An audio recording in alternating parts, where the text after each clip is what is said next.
Hello students, welcome back to my channel UTD classes by Neeraj sir. And today's our topic is a resistance.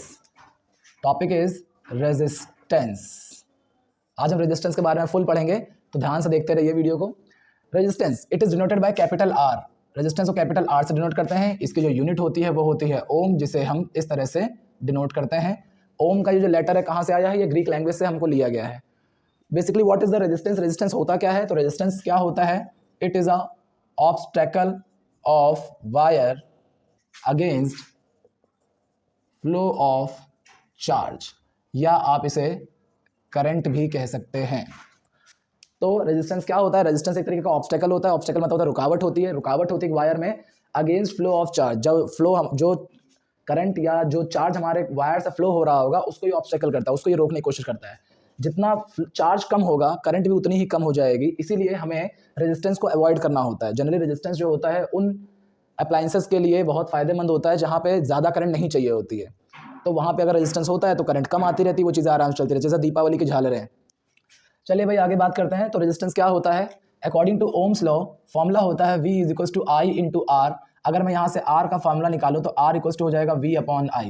So what is the meaning of resistance? Resistance equals to होता है V upon R। V की unit क्या होती है? Volt. और I की unit क्या होती है? एम्पियर। तो आप इसकी एक और यूनिट समझ सकते हैं, वोल्ट पर एम्पियर। वोल्ट पर एम्पियर, या आप इसे ओम कह सकते हैं। आगे देखते हैं हम लोग रेजिस्टेंस किन किन चीज़ों के ऊपर डिपेंड करता है। तो यानी कि हमारे पास टॉपिक है factor affecting of resistance. Factor affecting of resistance, factor किन किन चीज़ों के ऊपर डिपेंड करता है, ये चीज़ जानने के लिए हमारे पास एक नया फॉर्मूला है रेजिस्टेंस का, which is R equals to resistivity L upon A। R equals to rho L upon A। इस सिंबल को बोलते हैं रो, RHO रो, जिसका मतलब होता है रेजिस्टिविटी। रेजिस्टिविटी क्या होता है अभी मैं आपको बताऊंगा। L क्या होता है? Length of wire. और A क्या होता है? Area of cross section. Cross section एक तरीके से आप कह सकते हैं कि ये तार की मोटाई है। अब देखते हैं इन पे कैसे काम करता है ये चीज़। और एक छुपी हुई चीज़ होती है जो रेजिस्टेंस पे काम करेगी। क्या काम करेगी? इस पूरी रेजिस्टेंस के अंदर एक चीज़ ध्यान रखेंगे कि रेजिस्टेंस के लिए टेम्परेचर कांस्टेंट चाहिए होता है। टेम्परेचर कैसा रहेगा? हमेशा कांस्टेंट। टेम्परेचर कांस्टेंट हो जाएगा तो वो रेजिस्टेंस के लिए बेस्ट रहेगा, ओम्स लॉ को फॉलो करेगा। ओम्स लॉ टेम्परेचर कांस्टेंट पे ही फॉलो करता है। तो इसका मतलब है कि जो हमारा रेजिस्टेंस है वो टेम्परेचर पे फॉलो करेगा। तो अभी कांस्टेंट वर्ड हटा देते हैं, हम लोग सिर्फ टेम्परेचर के साथ चलते हैं। कांस्टेंट ओम्स लॉ को रिप्रेजेंट हो जाता है। तो देखिए फैक्टर अफेक्टिंग ऑफ रेजिस्टेंस कैसे काम करेगा, ध्यान से देखिए। यहाँ पे जो रेजिस्टेंस है वो डायरेक्टली प्रोपोर्शनल है लेंथ के। जो रेजिस्टेंस है वो डायरेक्टली प्रोपोर्शनल है रो के। जो रेजिस्टेंस है वो इन्वर्सली प्रोपोर्शनल है ए के। और रेजिस्टेंस जो होता है वो टेम्परेचर के डायरेक्टली प्रोपोर्शनल होता है। बारी बारी समझते हैं यहाँ पे क्या हो रहा है। पहला topic, resistance is depend upon the length of the wire. यानी कि अगर तार की लंबाई बढ़ाएंगे तो रेजिस्टेंस बढ़ाएंगे। अगर रेजिस्टेंस बढ़ जाएगा, अगर आर बढ़ जाएगा तो आई क्या हो जाएगा? घट जाएगा।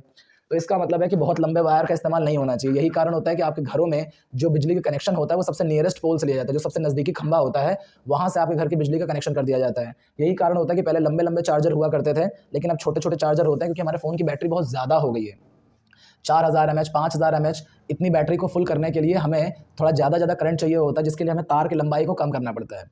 अगला टॉपिक, तो इसका मतलब है कि अगर लेंथ बढ़ाएंगे तो रेजिस्टेंस बढ़ेगा, लेंथ घटाएंगे तो रेजिस्टेंस घटाएंगे। यही कारण है कि आप चार्जर छोटे आने लगे हैं। लेंथ छोटी हो गई है तो रेजिस्टेंस भी कम हो गया है। रेजिस्टेंस अगर कम हो जाएगा, अगर ये कम हो जाएगा तो आई क्या हो जाएगा? इंक्रीज हो जाएगा।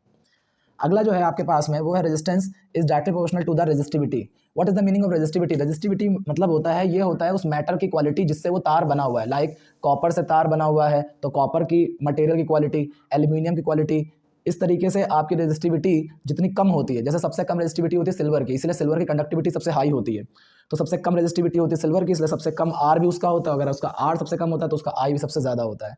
तो रेजिस्टिविटी क्या होती है? एक तरीके से क्वालिटी ऑफ मटेरियल होती है। ठीक है, तो वो जितना मतलब रेजिस्टिविटी जिस मटेरियल की कम रहेगी उसका रेजिस्टेंस उतना ही कम रहेगा और करंट ज़्यादा फ्लो करेगा।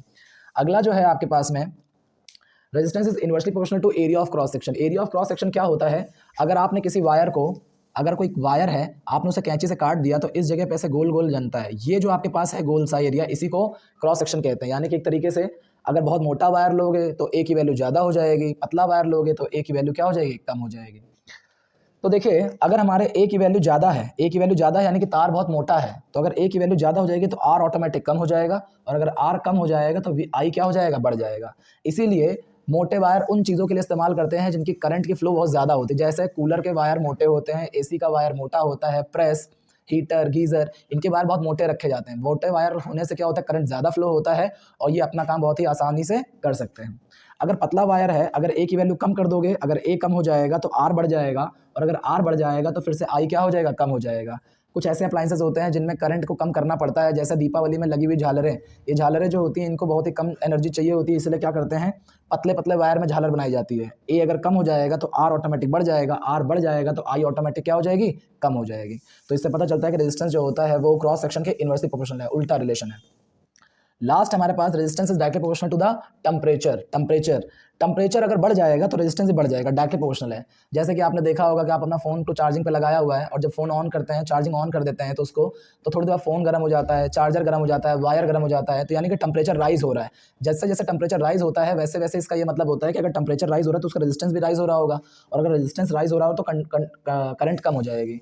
तो इससे हमें ये समझ में आता है कि अगर हमारा चार्जर गर्म हो गया है, फ़ोन गर्म हो गया, तो हमें अपनी करंट को, सप्लाई को बंद कर देना चाहिए और तार के ठंडा होने का और फ़ोन के चार्जर के ठंडा होने का वेट करना चाहिए। जब वो ठंडा हो जाएगा तो रेजिस्टेंस भी क्या, टेम्परेचर कम हो जाएगा तो रेजिस्टेंस भी कम हो जाएगा, रेजिस्टेंस कम हो जाएगा तो करंट भी ज़्यादा होगी।